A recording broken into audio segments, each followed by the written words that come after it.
ফোনের নেশা বাড়ে। আমি খাচ্ছি তো।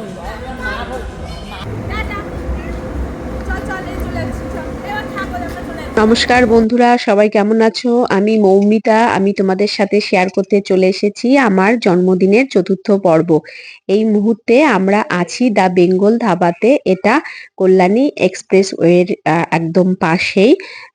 এর আগের পর্বে তোমরা দেখেছো আমার জন্মদিনের কেক কাটিং সেলিব্রেশনটা হয়েছিল দ্য হ্যাপি ভ্যালি পার্কে।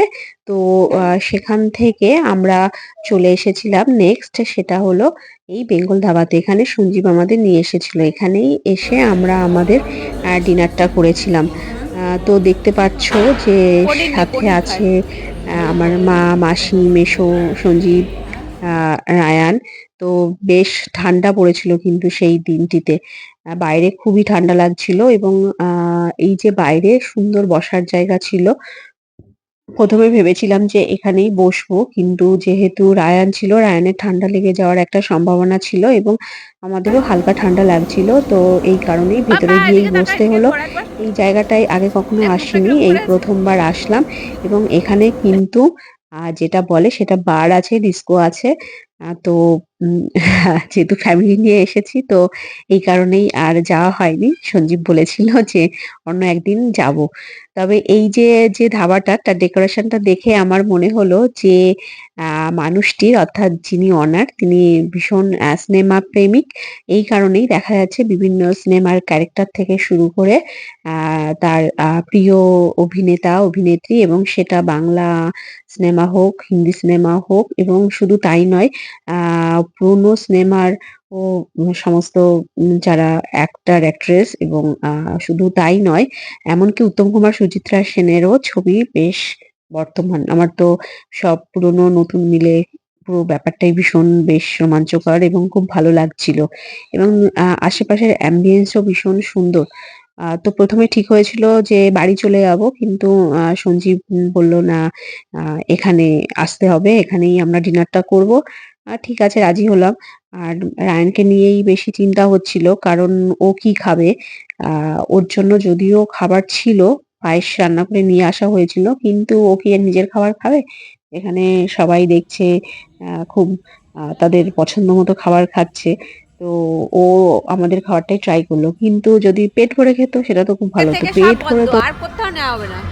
বাড়িতে কে নেবে? কে নেবে? এই যে এদিক তাকিয়ে বল, তাকিয়ে বল, কে নেবে তোকে? কেউ নেবে না। এই তুই নিবি ওকে? বলছে বাবা নেবে। তোকে বাড়িতে রেখে কালকে আমরা চলে যাবো, তুই বাড়িতে থাকবি। অনেক ঘুরেছিস কয়েকদিন ধরে, খাওয়া দাওয়া করিস না, ঘুমাস না, আবার ফোন নিচ্ছিস। আমি কি কোনো অন্যায় করেছি? না, এই যে খায় না, আবার বাইরে গেলে ফোনের নেশা বাড়ে। আমি খাচ্ছি তো। আমি তো যেটা খাবে আমিও সেটা। আমি তো কোনো অন্যায় করিনি। ওইখানে খেতে মা বলে যেটা খাবে আমিও। তুই ফোন নিচ্ছিস, বাচ্চা মানুষ ফোন নিচ্ছিস, তুই জানিস না তোর ফোন নেওয়া বারণ আছে? পছন্দ করিস না? এইটা খেয়ে না, এটা ভালো।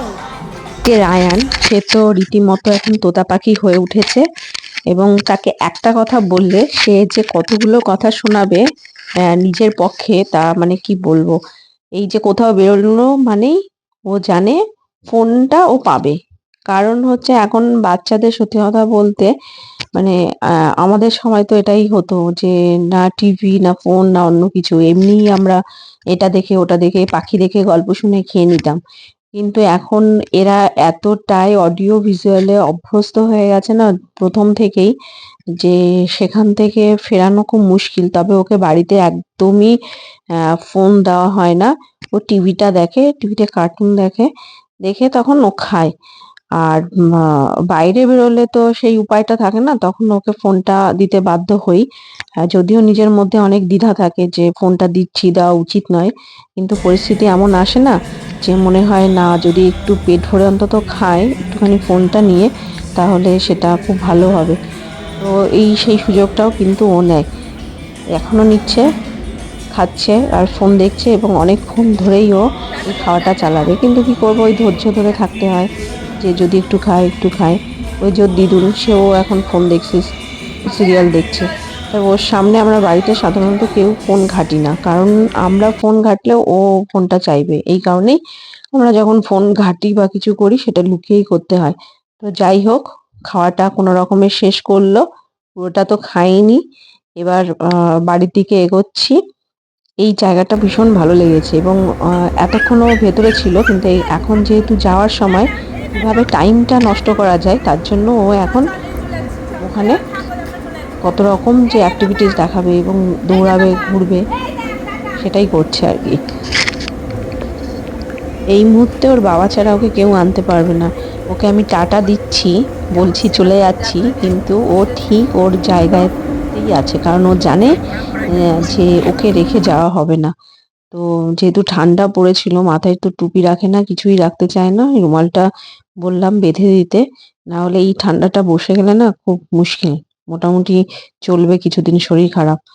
যাই হোক, তো আমাদের তো ফেরার টাইম হয়ে গেছিল, অনেকটা সময়ও এখানে কাটালাম আমরা, বেশ ভালো লেগেছিল। সারা দিনটা ভীষণ ভীষণ সুন্দর এবং কোথা দিয়ে যে কোন ব্যস্ততার মধ্যে কেটে গেল, ওই যে কথায় বলে না যে ভালো সময় কিভাবে চলে যায় চোখের নিমিষে, বোঝাই যায় না। তো আজকের দিনটাও তেমনি ভাবেই কেটে গেল, শুধু রয়ে গেল সুন্দর সুন্দর মেমোরিজ।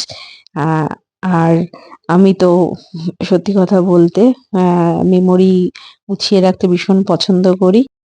জীবনের আর একটা বসন্ত চলে গেল। আজকের জন্মদিনটা খুব ভালো কেটেছে, সারাটা দিন বাইরে কেটেছে। আমি যেহেতু বাইরে ঘুরতে খুব পছন্দ করি। যাই হোক, এখন বাড়ি ফিরলাম। এখন আগের দিন যেহেতু পুজো হয়েছিল বাড়িতে, তো একটু তো খাটাখাটনি গেছে, রেস্ট হয়নি। তারপর আজকে আবার বাইরে বেরোনো মানে তো একটা, মানে কি বলবো, একটু কষ্ট তো থাকেই কম বেশি, মানে শারীরিক কষ্ট, একটু টায়ার্ডনেস থাকে। তো কালকে রোববার আছে, ভেবেছি আজকে খুব ভালো করে ঘুমোবো, কালকে একটু দেরি করে উঠবো। পুরো ব্লগটা তোমরা দেখবে, আমাকে জানাবে কেমন লাগলো। তোমরা যদি উৎসাহ দাও আমাকে, তাহলে আমি আবার নতুন নতুন করব। আর যদি উৎসাহ না পাই তাহলে আর কি করে করবো, মনে হবে যে কারণ ভালো লাগছে না। প্রথমে তো খুব হেজিটেট ছিলাম, প্রায় অনেক দিন ধরে ইউটিউব করার ইচ্ছা ছিল, কিন্তু ওই যে কোথায় যেন একটা বাধা, করব কি করব না। আর সত্যি কথা বলতে আমি যে প্রফেশনে আছি, তো সেখানে খাতা কলমে কোনো কিছু না থাকলেও একটা সামাজিক বা মানসিকভাবে অনেক কিছু আমাদের বিধিনিষেধ থাকে যেটা আমরা করতে পারি না। তো যাই হোক, অনেক মানসিক দ্বন্দ্ব কাটিয়ে আর আমার হাজব্যান্ড ভীষণভাবে উৎসাহ দিয়েছে অনেক দিন ধরে। তো আর আমি ভিডিও করতেও ভালোবাসি, মেমোরি সংরক্ষণ করতে ভালোবাসি। তো ঠিক আছে, শুরু করেছি ইউটিউব চ্যানেল নতুন খুলে। সবাই ভালো থেকো, গুড নাইট, থ্যাংক ইউ।